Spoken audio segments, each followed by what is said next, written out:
Okay, good evening, Eden. Our next quota is Siman Kuf Tes and Kuf Yud, Siman 109 and 110.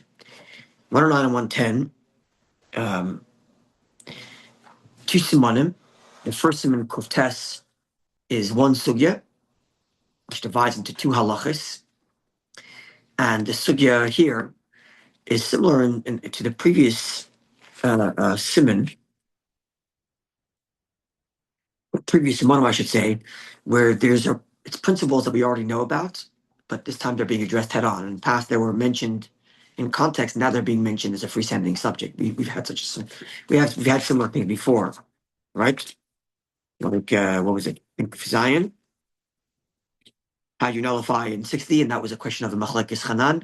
We've had Chanan before, but then it was unpacked officially in Kuf Zion. And similarly with Kuf Tes, which is going to be where we'll get to that in a second. It's going to divide into two, and then Kuf Yud is a famously very difficult simon, which I mentioned to Marriage before this year that, irrespective of this course here, multiple times in my life in the past, I've tried to get through the simon properly from beginning to end, and I cannot say I have a full, hard grip on it. I do not. It's a very difficult simon, famously, and there's a famous, very long shach goes through the sugya of Sfek Sveka, a very difficult subject. So I haven't read the test yet, but when I do, I'm going to make sure, as I have in the past, that the test reflects what we're learning in this year, and especially the more difficult parts of Kuf Yud, as you'll see, that aren't irrelative practically. Now, Kuf Yud is going to have, I think we can divide it into three sugyas, and I'm going to explain the principles of the sugyas, so that at least on a basic surface level, when we read the Shulchan Aruch, we'll understand what it's saying, even if we don't have a full, deep grasp, because again, it's a very difficult subject, as we'll explore. And the test will reflect our knowledge of it. And again, not very practical necessarily in our kitchen on a daily basis. Good evening. Okay, so Kuf Tes, which is saying one sugya divided into two. It's two sifim that each dress a different sugya. And the sugya is as follows. The title of the simon is Yavish B'Yavish Shinis Arev, which is kosher and non-kosher that have mixed together, but there's no reitiv, there's no gravy, there's no sauce that brings them all together, which means you just have a bowl of slices of meat and one of them isn't kosher. Right? Now, what sugi does this get to? This gets to the sugi that we've discussed before, which is that we have to nullify two different things in general. The item itself and its flavor. Right? Okay. So when it comes to nullifying the thing itself, if it's become liquefied or so ground up, right, then it's one din, yeah. If it's royalist garbage, right, if it's something worthy of then we can nullify it. If it's something that has material and so on and so forth, right. Now, once it's mixed into a mixture where there's liquid, it's cooked together. So now, in addition to the nullification of the item itself, we require the nullification of the flavor. And this was the difference between, we had this way back, daraisa darabanan, if it's min b'minoi or not min b'minoi, right? Because if it's min b'minoi, if it's in its own type, then its flavor is already nullified by majority, right? So the fact that we need 60 against it is only a rabbinic thing at best, right? Whereas when it's not in its own type, so then you require actual 60, even biblically, because you have to nullify the actual flavor, right? That's what we had that. So now what happens is like this.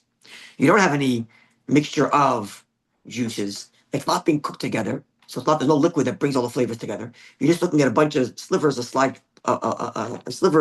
dry meat without any flavor, without any, not cooked together even. There's no reitiv, there's no gravy that would bring all the flavors together, right? And it's not royal escabit. It's not a big enough piece of meat that you would serve. Right? So at what level do you require nullification? What would you say? Based on everything you know until now, how much nullification would you need? Majority. 1 and 2. Right? That's essentially the din. That's the din essentially we're learning here. All right. Because again, the only reason why you need 60, even when it's in its own type,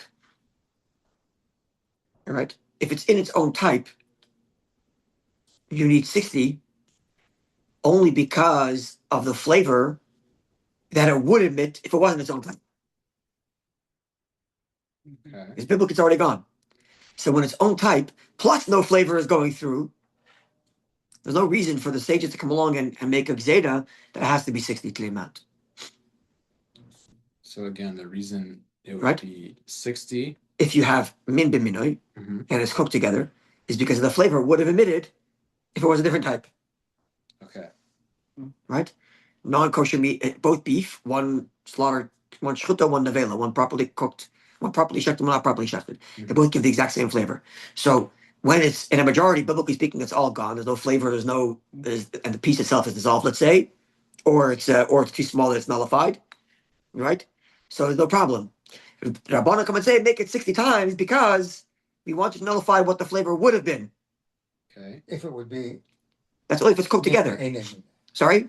Would be min be'enim. As if it would As if it would be a minute. Right. So now, therefore, if you're looking at min b'minoi and it's not cooked, Okay. right? So there's no reason to implement, you need 60 to the amount. Because there's no flavor transfer. No flavor transfer. And even if you were to end up cooking it, it would anyways be deraisa fine. If you didn't end up cooking all the pieces of meat together. Hmm. Like if you already nullified it with rov, then you cooked it. Is there something there? Like, Okay, we'll get to that, right? Because that's what I'm trying to convey here. Because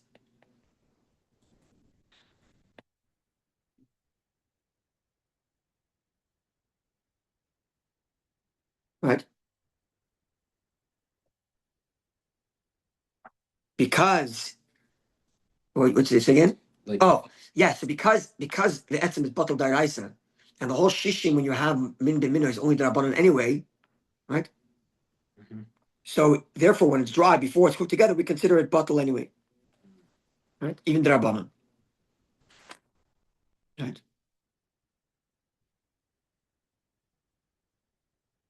Okay. Now, conversely, if it's min b'she'enai minoi, right? So now that it is bottled, no flavor is going through the two, right? Because that has been cooked together, right? min b'she'ena minah. In b'she'enai minoi, that it's bottled. Yeah. There's no flavors going through it, so it's not cooked, it's yavish, Mhm. right?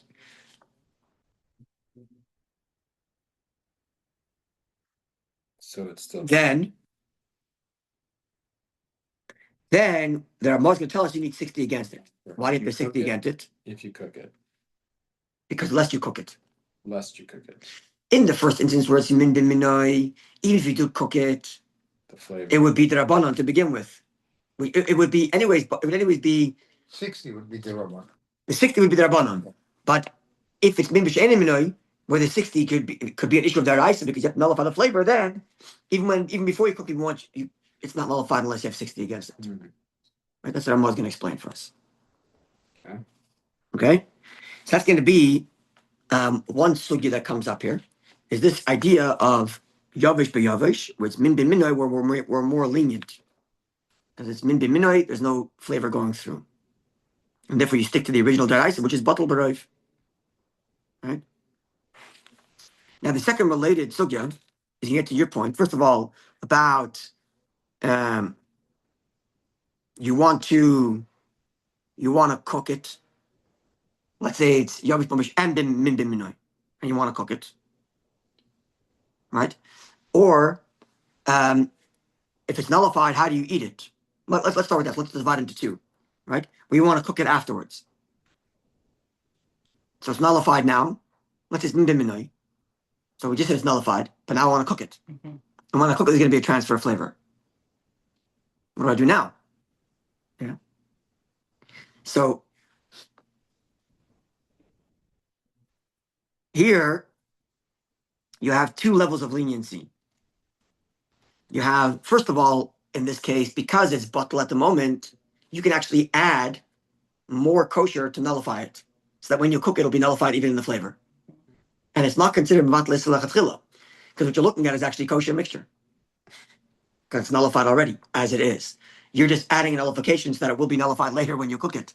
But you're not actually actively nullifying any it's already nullified Mhm. at the current moment. It's number one. And then Amal goes even farther. And he says like this: if you know about the prohibition, if you know about it right now, right? And now it's nullified in the majority. So what does the Torah say about this mixture? It's kosher. It's kosher. So I don't even have to add 60. Cook it, go ahead. Because Torah says kosher. So I thought Torah we says already, straight out mahates, follow the majority. I thought we were just talking about this exact issue, and it's because it's min b'dimina. If it's min be'enoi minoi. But we already dealt with Yeah, this. even if it's in a minoi. Even if it's in a minoi. But we just dealt with this, like, and then you're kind of changing it. Why? Just say that the Ramah says that if it's enomino, then Yeah. you can't do it. But you couldn't go ahead. So you couldn't cook it? Like earlier, you just said that it was 60, that you need 60 because lest you cook it. Oh, so then that's what you'd have to have. Right, yes, that's what you have. Oh, you're correct. So I'm just So it's not, sorry. Yeah. It's min minoi. Okay. So it's bottle barayv, but now you want to cook it, and ordinarily you would need 60 against it. As per the Gzeda of the Rabbanan, you should nullify the flavor. Mhm. So Shulchan Aruch says add to make it 60 so that you can cook it, Mhm. and Ramah says you don't even need to do that because at the moment you're looking at kosher food because Torah says it's kosher. Right. Okay, he says to be stringent unless you have a great monetary loss, right? But the thinking is once the Torah says it's bottle, it's kosher now. Mm-hmm. It's fully kosher. Torah is the one that told you not to eat this food. And now Torah says follow the majority. The majority is kosher. So Torah says all three pieces are kosher. Which gets to the other sugya of this sif. Which is if I'm looking at this bowl which has three pieces of meat, I know one of them is not kosher. Yeah. Min bin minoi, they're the same type. It's little strips of meat, so it's not chetich kabed. Two from shechted cow, one from not shechted cow. Can I eat all three pieces of meat? Yeah. Well, you take one out, no? So we have three opinions. Right? One opinion is opinion one is, where's my notes here? Oh, opinion one is you can eat all of them using the Ramah's logic. I just quoted Ramah's one that quoted this logic with respect to not needing to add 60 because it's nullified. So if it's nullified and Torah says it's kosher, then one person can eat all three pieces. The Torah says it's kosher, Mm-hmm. which is the same logic which says cook it without adding 60. Again, the Ramah says to be machmir in the first instance, but nonetheless, that's the opinion of the Rosh. The second opinion is the Rashba, which says you have to eat one piece at a time. You can't eat all three at once. Because each time I eat that piece, I can say, oh, it was the other one that wasn't kosher. If I'm eating all three at once, I can't convince myself and say one of them is not kosher. When I take one at a time, each one says, statistically, I'm the kosher one because it's one at a time. And if you take the kosher, you're left with two, and then both. But Right, but What you're saying, right? I could take one at a time and eat them. One at a time, I could eat them. Yes, because each time I You eat, can't eat them. even if it's the last one, I can say, well, right now this is kosher because statistically, because the probably non-kosher one was probably before. In other words, every time I pick one up, I can look at it and say to it, you're most likely the kosher one. And therefore, one at a time I can eat, not all three at once. And That's if what you're Rashba writes. likely the kosher one, and you're left with two, then Right. how could you? I pick up one piece of meat and I say statistically, you're probably the kosher one. because one's in my stomach and the other one's on the The plate. kosher one. Now there's one kosher one and one non-kosher one that's Okay, left. but How is it batel b'roiv? it was Batal Barov, and each one I'm taking is coming from a rov that's kosher. And if I say it came from the kosher, I am eating all three. Okay, finished.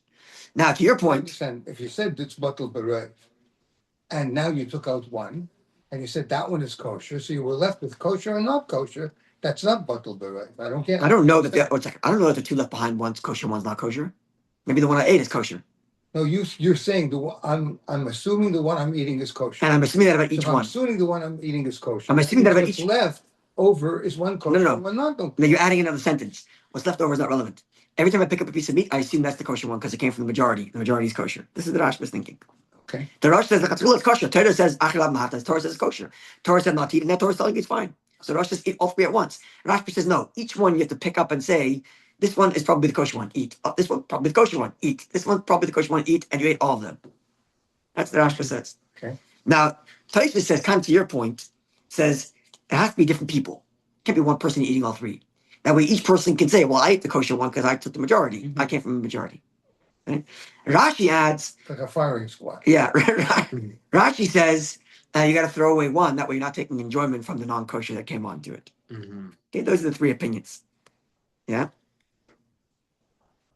and the Shulchan Aruch actually rules, even though the Shulchan Aruch didn't say that in the first instance you should go ahead and cook them all together. He says you should first add to make it nullified by 60 before you cook them all together. When it comes to eating it, he passes like the Rashba and says one person can eat. You can eat it one at a time, no problem. Not all at once, but you can eat it one at a time. He adds that there are those that are more stringent, that it should be two different people as per Tosfos. And there are more Could be- rules that way. Which if there's 3 pieces, Sorry? it's not that complicated, but if there's 25 pieces, No, and this one is is not kosher. but is this the only case Eating where 26 No, as long as somebody else ate the amount that would have been, as long as each person can say the amount that's non-kosher was eaten by somebody else. So it's 25 pieces and it's two different people, each person ate. And there's only one non-kosher piece fell in, right? Right. And as long as somebody else ate one, I could say, oh, that guy ate the one. right? And I ate the other 24. Mm-hmm. And then you say, well, that guy for sure ate the one because he ate 24. Right? As long as everybody can say the other guy ate it, they're all fine. Is That's this what Rashi the was- case where they said where it actually says to add in to make it 60 times? So again, because you're not nullifying a prohibition, because the moment it's not prohibited. Terry says it's kosher right now because it's dry and it's majority. It's been diminoid. Uh-huh. It's been diminoid, it's yavish, and it's dry. I'm only adding now to prevent the fact that it will become aser. So in other words, let me put it this way. At no point was there an issue that I nullified. Okay. So that's why it's okay. I only nullified an issue right now. What I'm nullifying, Potential issur. nothing's issue. Right. It's Correct. potential future Isser. Correct. Correct. It's interesting. Right? Because again, each piece of meat is kosher on its own. Just what you're saying. So by adding to more, I'm not making anything not kosher. I Right. could have eaten it anyway. Yes. Right? Okay. You're just making it better, basically. Yeah. Sorry. I said you're just making it better. The reason I'm adding 60 knows for sure. Yeah. But when it comes to adding 60, it's mentioned that Ramah brings the sheet of the Rosh that once I know it's in there and nullified it, so halacha says it's nullified. I don't even have to add 60. Oh. So even though he paskin, even though when it comes to eating them, he paskins saying like Rashi, he has the chumrah throwing things away. He says only a chumrah. It doesn't say you should do that. But he paskins like the Tosfos, which says it shouldn't be the same person eating them. But when it comes to cooking them, he brings the rush and says you can cook them all together. Even though when it comes to hefsim, he only says to rely on it when hefsim ruba. Okay, that's as far as kuf test goes. Clear? Mhm. And sum total, kuf test essentially is yavesh b'yavesh, min b'minoi, batel b'roiv. That's the essence of it. Right? And the question becomes to what degree is it nullified? To such that I can eat all of them, two different people. Can I cook it later when there's a question of trade flavor transference? Or do I have to add 60 first and nullify it? So that there won't be a flavor when the flavor itself is anyways only the rabbanon because it's bin minoi. Yeah, that's kuf test. Okay, now comes kuf yud, which as I mentioned, much harder subject. Again, eschatoy and masker. I'm enough self-awareness to know that it's a very difficult simon, famously a difficult simon. Mhm. So there are really, as I mentioned, we can divide it into three sugyas. The first sugya is rather straightforward, and it's added to, I don't know why, I kind of know why they're all put into one simon, but it's just interesting that they are. The first is the sin of adding to the list of things which are never nullified. Right? We had Beria, Chatichir Liskabed, Dover Shesh Matirin, something which is going to become kosher later anyway, that won't be nullified right now. We had that list. There's other things in the list that we have. I have it marked down here somewhere. Dover Amaimid, like the rennet, which causes the thing to exist, even though it's nullified by 1,000, it's not nullified because it's the one that's caused. It's the Maimid, it's the one that's producing it, right? So we had different things like that, and now we're adding a new thing. A new thing, 1/2, because it depends on how you understand the Gemara. The Gemara. Where's my Gemara? Okay, the Gemara brings a machlekes. We have on the one hand Chacham and Rabbi Akiva, so on one hand, on the other hand you have a mayor. The Chacham and Rabbi Akiva say something which is chashuv, something which is of prestige, is never going to be nullified. Something which is what? Prestigious, chashuv, Prestigious. prestigious, never nullified. Now, the Chacham and Rabbi Akiva differ as to whether there's 6 things on the list or 7 things on the list, which is interesting. Why it's a list? The Shulchan Aruch is going to discuss that because the Shulchan Aruch is going to argue that the list is only a sample that happened to exist in their time. But if you find the equivalent nowadays, it's also not nullified. So why is there a list being given? Okay, because those are things that are never nullified, even if not on your current modern day list, but they're considered davar chashuv internally. Okay.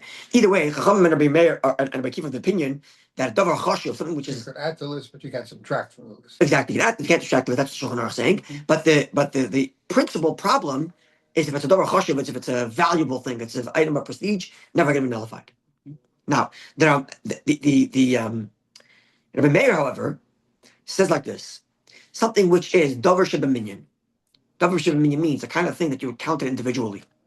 So, for example, if you're buying spaghetti or spaghetti, kind of spaghetti, they're not counting how many noodles you're getting in your packet. No. You're buying a packet. You're buying a chunk. Approximately. Yeah, approximate. But you're not buying each individual thing.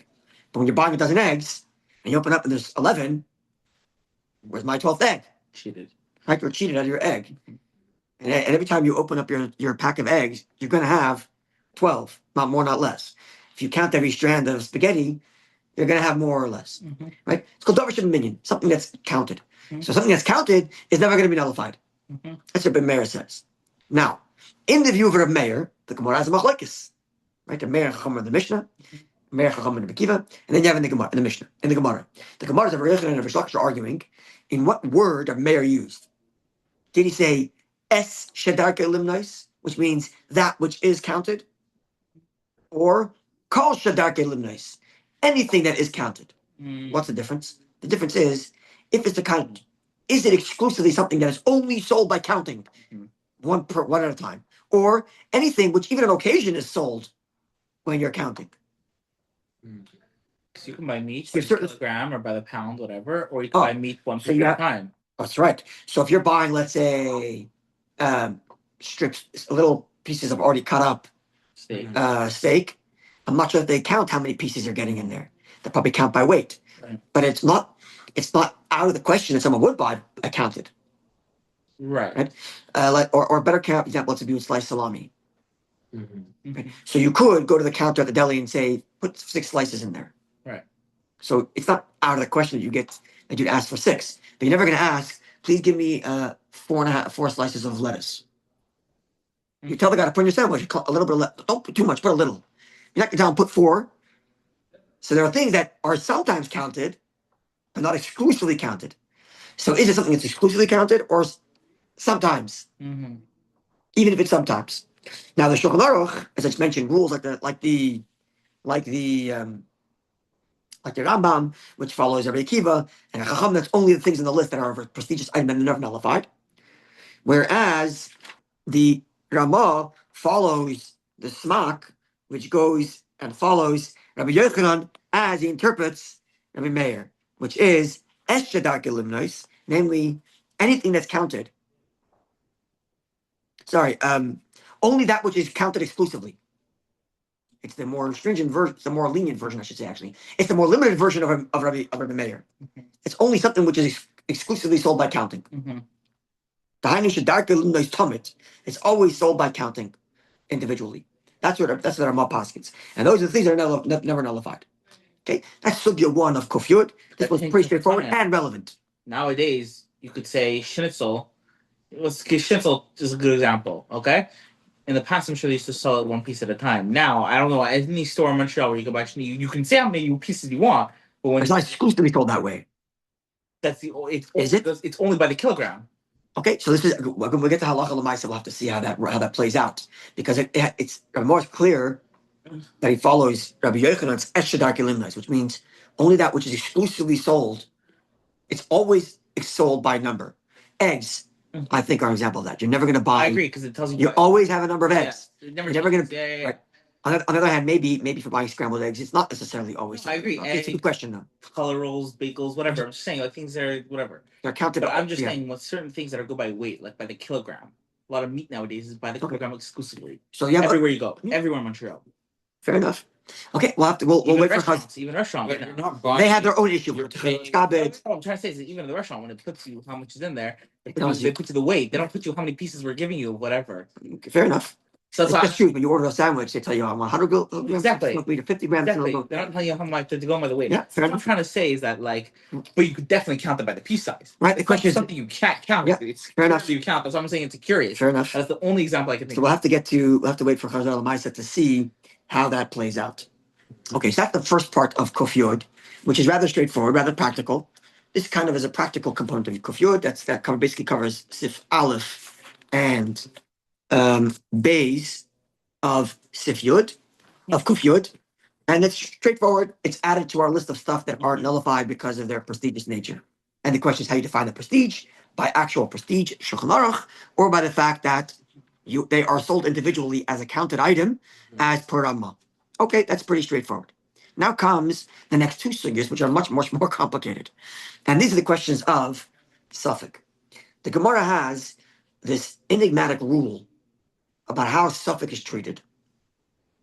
And this rule, enigmatic, is very, very difficult to understand it. Even though I've read it and I'm going to explain it, every time I think about it, I have to think about it again because it's just hard to understand. There's a subtlety here, which is as follows.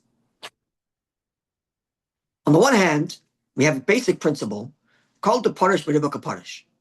Whatever is extracted, we assume is extracted from the majority of where it came from.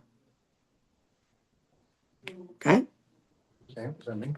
So, what does that mean? It means I find a piece of meat on the floor and it's in a marketplace. Yeah? Mhm. And in the marketplace, there are 9 kosher stores and 1 non-kosher stall. I assume it was taken from the majority of kosher stalls. Right? Called a parish.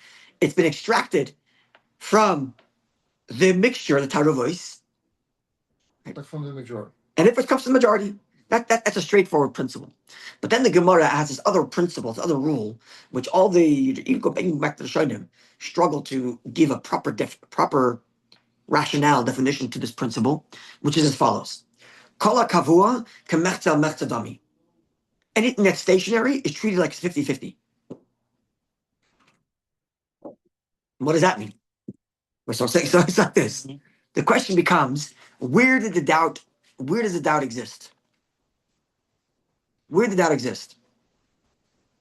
So if I didn't find a piece of meat on the floor, when I found a piece of meat on the floor, where was the doubt born?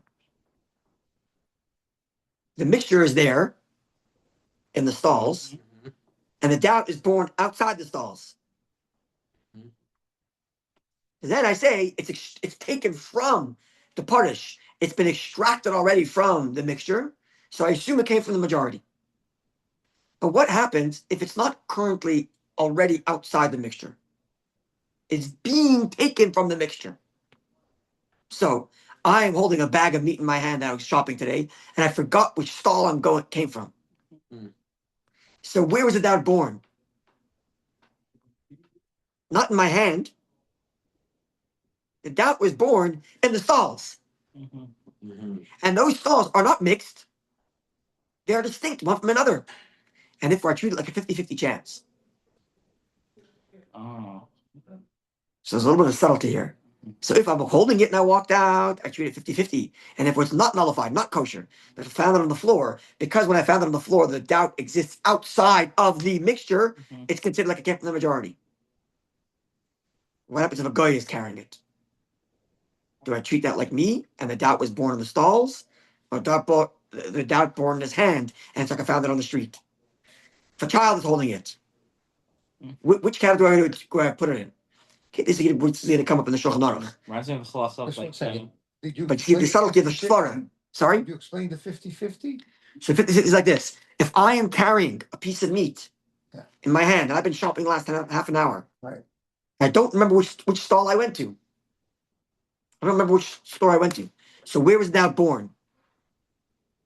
Where does doubt exist? Not in my hand. The doubt exists in the stores. Because I don't know which store I was in. Right? When I'm looking at the piece of meat outside the stall, the doubt is not in the stalls. The doubt is in the meat. And the meat is outside the stalls. And if the meat's outside the stalls, I assume it came from the majority. But when I'm holding a piece of meat, right? So the doubt is not born in the piece of meat. The doubt is born in the stalls. Because I don't know which stall I came from. But so what's the 50-50? So because the mixture itself isn't mixed, it's not like a pot of stuff that are mixed. Each stall exists independent from each other. Right. So it's a 50-50 chance on every stall. Because the stalls are kavua, they're stationary. And therefore, I'm gonna look at this meat and say it's not kosher. Because your doubt, this meat's doubt was born in stationary stalls that are not mixed with each other, and therefore we treat it as if it's 50-50 chance. In other words, it can't. And not batel baroiv. In other words, it can't be eaten. No. And therefore can't be eaten. So if I found it on the floor, at least deraisa, could be eaten. Isn't it also because like The Rabban have a different issue because basar and elam ayin, which is meat that hasn't been washed, it doesn't have your hash labor. I can't eat it. That's a separate issue. But in theory, deraisa at least is totally permissible to eat because it's outside of the mixture, the stalls, and because it's outside of the mixture of the stalls, I assume it came from the majority. Call a parish, parish. But now when I'm carrying it in my hand, the doubt is not born in my hand. The doubt is born in the stores. I don't know which stores I went to. But from one or the other. Give them one or the other. From one or the other. And therefore it's 50-50 chance. And therefore put the meat aside. And therefore the meat's not kosher. Okay. Because kavua. does this come from It's a very subtle ageless svara. This comes from the law with the meat on the floor. If there's more than 60% of the residents are Jewish, you can assume It's related to that. the meat on the floor is It's related to kosher. that. But the story of the Gemara gives there is 9 stores and 1 stall. 9 stalls that are kosher and 1 stall that's not kosher. Tesha chanuyis. Okay, Right? it just reminded me of that. Like, But Sorry? like most of the stalls are kosher, so how come you can't assume that This is where the svara becomes idle and difficult to think about. You have to rethink about it every time. Right? You have to ask yourself, where was the doubt born? Yeah. If the doubt is born outside the mixture, I say it's the majority. If the doubt is born inside the mixture, because this mixture actually isn't even a mixture, everything is stationary, independent from each other. So then I don't say majority anymore. When, for example, let's just like this. When, for example, this is also more complicated because this is going to be part of the sugya that's very complicated. What happens, like, if the kavua, the stationary things, are no longer recognizable as stationary, and now they are mixed. Do I treat it like it's stationary and therefore it's 50-50, or now it's unrecognizable and therefore I go back to majority? These are things that are going to come up in the Shulchan Aruch. And each of these cases are very subtle. And again, we're going to learn it and try to understand it, at least in the surface level. But I'm telling you right out front, it's very difficult to follow. Okay. Because of the subtlety of the svara here. When I say it's kavua, when it's not kavua. When I say it's parish, and when it's not parish. It's extracted from the mixture, and therefore it's by majority, or the suffix was born in the mixture, and therefore it's batel, and therefore it's 50-50. Okay, that's sugya 2. That comes up in Kofiyut. Hope that was somewhat clear. Okay. Now, sugya 3/4. Let's go with 3 first. It's like this. That was all daraisa.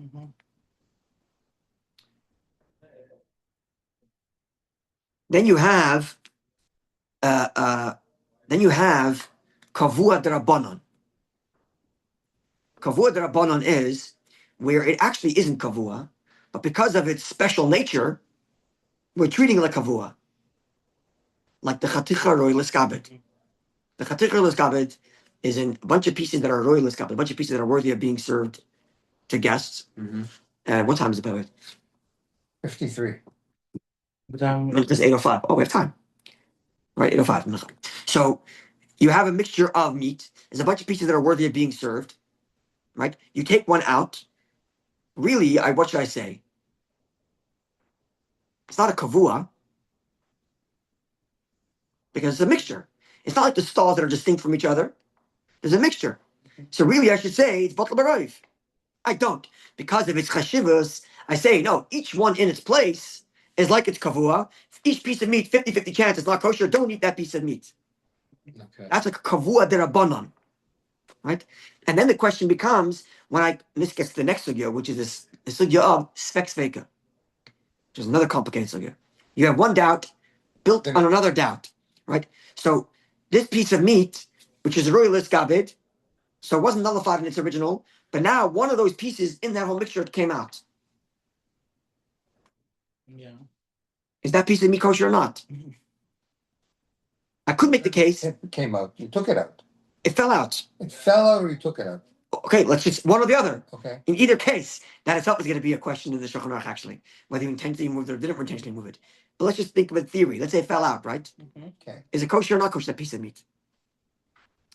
I could say it's a doubt of a doubt. I'm leaning more According not to- kosher. Sorry? I'm leaning more Because towards. to begin with, it was a. That should be like the first Okay, case of. now what happens if they fell into a mixture? How big is the mixture? A majority, not 60. So one piece of meat, that's a royal gabed, that was one of them not kosher, fell into another pot, and there's a bunch of other pieces that are royal gabed. I would say it's okay. Okay, we'll have to see. But you see how it's a doubt compounded on a doubt, Mhm. right? Yeah. And then, which leads to other discussions of doubt upon doubt, which is, let's say you have one animal that is a suffix if it's treif. That's a different example the Shulchan Aruch gives. Another example, because they're all going to be examples of how compounded Mhm. doubts happen and whether or not we treat the original space as kavua and therefore it's 50-50 and it doesn't count as a doubt anymore Mhm. because it's a 50-50, even though really it's 90-10. Right? So let's say if another example the Shulchan Aruch gives. A person buys a piece of meat from a kosher store. Mhm. Okay? And later he finds out that earlier that day, or you find out afterwards, that butcher had one treifa cow amongst the 10 cows I sold today. So the meat I bought earlier today, maybe it came from that Same treifa. example we had earlier. Kosher or not kosher? You could someone else. You could see the other guy had the. Is that kavua or not? 50. But does it come from a kavua? Can you assume that the other? Where was it had that the tray born? when you had the kosher Where is that born? Inside the set place or outside an extraction? inside the set place? No, it wasn't. Why? It was all the cows together. It was 10 cows Yeah. together. Oh no, but the doubt wasn't born then. The doubt's born in my house. So the doubt's born outside, not in the store. Okay. So from going forward, I can't buy anything in there. Right. Leave But it, the one I have now is gonna be kosher. Mhm. But what if it's royalist gabed? Still be fine. No, because royalist gabed now is one of those things that the Chachamim said are like considered kavua. Oh. So it's not nullified. Not going to be kosher. Discussing Ramah and Mechaber exactly why. Mechaber is going to say I can't because people know the difference between royalist gabed and not royalist gabed. No, that's with respect to you afterwards whether you can buy. Sorry, but this is all also part of the discussion. Follow? These are the kinds of You subtleties can't that are say, going to be coming say up. somebody else has the tray Hmm? and you have the kosher because royalist gablet doesn't work. So you could do that only when did we do that last Simon? Because you had non-royalist gabet Oh, because yeah, cause that was min bin that's minan what I'm saying. and nullified, Oh, yeah. right? Now, but the more important thing is in the store, he knows which one's treif and which one's not treif. I just don't know which cow I bought Oh, Right. that's a big because he difference. finds out that the lung is treif, but I already have the beef. I already have the rib. Right. So where's the suffix born? Oh, it's so Outside the store.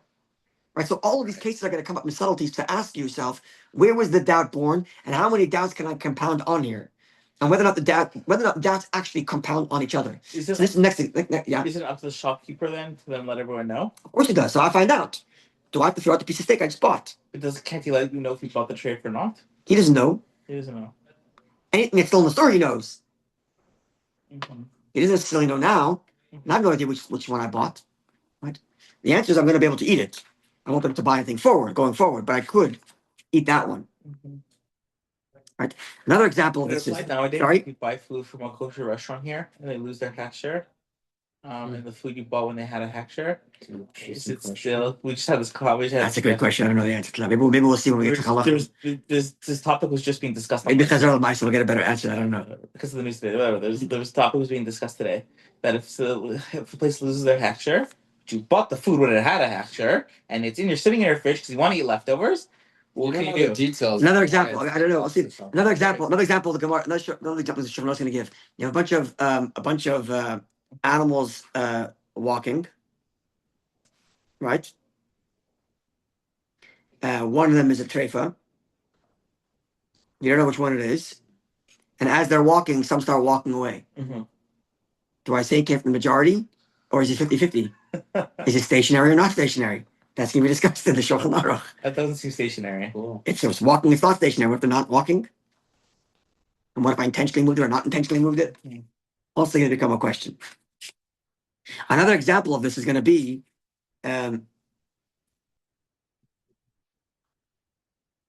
you spoke about that one already, where Chalitza falls into one mixture, and from that mixture, another mixture, and from that mixture, another mixture, and how far do I go to compound? At what point do I say I have enough compounded doubts to make it kosher? Mhm. Then there are going to be compounded doubts that aren't related, or are they related?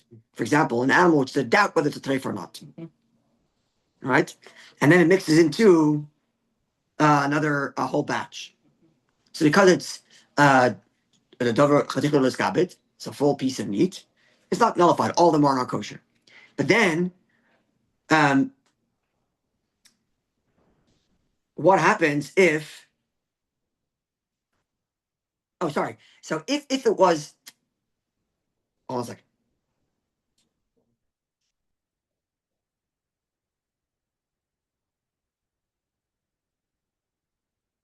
So again, it's a suffix treifa, right? So it itself is a doubt whether it's kosher or not kosher, and then it falls into a bunch of mixtures. Now, it would have been enough to be to nullify the prohibition, right? So now I have a double doubt. Doubt if this thing is not kosher, and number two, it's nullified in the majority, which makes another doubt, right? Now that Ramban and the Shulchan Aruch are going to discuss that we don't say it's nullified. Now, why don't we say it's nullified? Because the two doubts are unrelated. The fact that the doubt is whether or not it's a treifa or not is unrelated to or not, the doubt whether or not this is the one that's the doubt or not. In other words, when I take one piece from the next and it goes from one to the other to the other to the other, so each doubt is compounding the other, meaning the chance of it being the one that's not kosher becomes lower and lower and lower and lower. Whereas in the case you have a doubt of non-kosher meat, which falls into kosher meat, the second doubt, which is which one is it, is unrelated to the doubt of whether or not it's not kosher or not. And if the compounded doubt doesn't work anymore, because the two doubts are unrelated. Because one of them's for sure not kosher.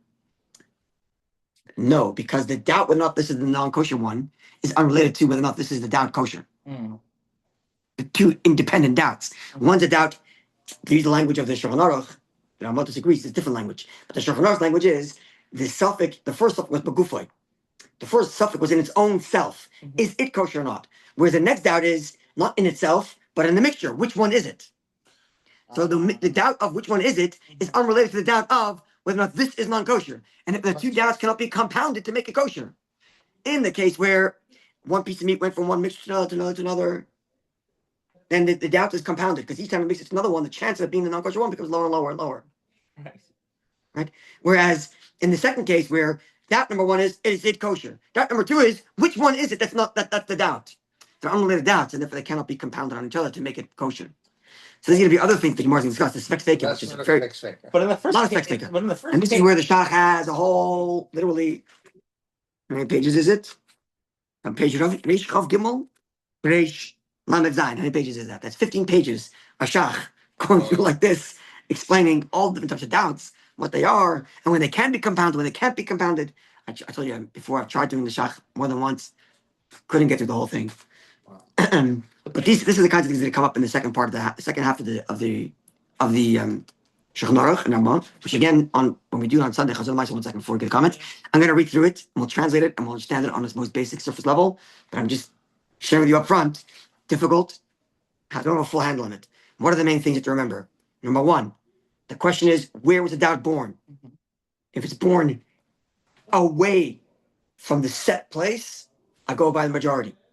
If the doubt was born in a place where all the doubts are stationary, distinct from each other, like 10 shops that are not mixed, they're stationary from each other, and the doubt was born in there, then I'd say it's 50-50. It's no longer a doubt. And therefore, in the next sugya, which is a doubt upon a doubt, when the Chachamim come and say, that thing's not going to be nullified, can I use a doubt of kavua to compound it and make it a double doubt? Which the answer is going to be, I cannot do that. Because in the original doubt, that clearly is 50-50. So that doubt's canceled. Making the steps required before for doubt upon doubt to happen, one more step removed. We're going to learn in this very complex and difficult simon. But those are the main things. The difference between kol parish, real parish, and kavua, the question of where the dot was born, and then point B is going to be the sfek feka, and whether the first suffix and the second suffix are related, or is the first suffix already considered kavua, and we cancel that suffix, and we only have one suffix, you got to be machmer, because the first suffix was canceled via kavua, even though it's a suffix, because it's 90 to 1, but it's kavua. And because royal is kabed, we're treating it like kavua. Right? It's going to become this very complicated. So what do you want to say? And the first one, when it keeps moving from one thing to the next, and so you're saying it comes After 3, it becomes null. It becomes down and doubt. It comes down and down. It has to go by But at the 3. end of the day, you still have a piece of treifa, a full piece of treif meat. So in the first case of kutes, which we learned earlier today, if I have 3 pieces of meat in a bowl, one's also not kosher. And according to the Rosh, I'm eating all 3 at once. According to the others, I'm eating one after the other. Right? Because Torah says it's kosher. It's kosher. And remember, the fact that chatif royal iskabed is not bottle is only the rabbanon. Not that I said. That I said would be the same thing as the kuftes. Eat all 3 pieces of meat. All right. Okay. Yeah. So in order for it to be nullified, it has to go to the third pot. Yeah. Version about the nachmas chashivus shnei b'acherim. V'naf matar zazois echad the shnayim acherim. V'naf shisha echad the shnayim acherim. Then harei lachem b'torim. Has to go to the third one because the first one is because of its chashivus. It's considered kavua, so the first suffix is canceled. The second one becomes one suffix, not allowed to. Third one becomes second suffix, now you're allowed to. Right? That's going to be sifei. Because this is the nature of the complexity of this. Or not. No, I can't say that. That's battle. That's for sure battle. It's lechatchila. Right? Because at one point you weren't allowed to eat all these things, and now you are allowed to eat them. In the case where of kuftes, where you had 3 pieces of meat, you were allowed to eat all 3. Adding 60 to cook them, and you're still allowed to eat all 3. You never mavatl iser. You avoided iser. You weren't mavatl iser. In this case, you wouldn't be mavatl iser because right now you're not allowed to eat them. And then moving it over, you're not allowed to eat it. Yeah. Okay. Cool. So this is going to be the fun. So yeah. We're continuing after. No, this is pretty much all. This is everything. Same time tomorrow. God willing, What time on is that? on Sunday. What time is that? Sunday. Sunday we're going to do Chazar L'Maisa. Okay. This is the intro share. Usually we do the intro share on Sunday. I know. So we're doing the intro share now, and then Sunday we're going to do Chazar L'Maisa Kuftes Kufyud. Okay. I imagine we'll do it again Wednesday because it's not going to work to finish all of Kuftes and Kufyud on Sunday. I doubt it. But Sunday morning we're going to do Kuftes of Kufyud inside. Okay, but maybe you do tomorrow. No, I Wednesday. We're off schedule. We're trying to catch up. No, I just pushed off by 1 share. Okay. So okay. Huh?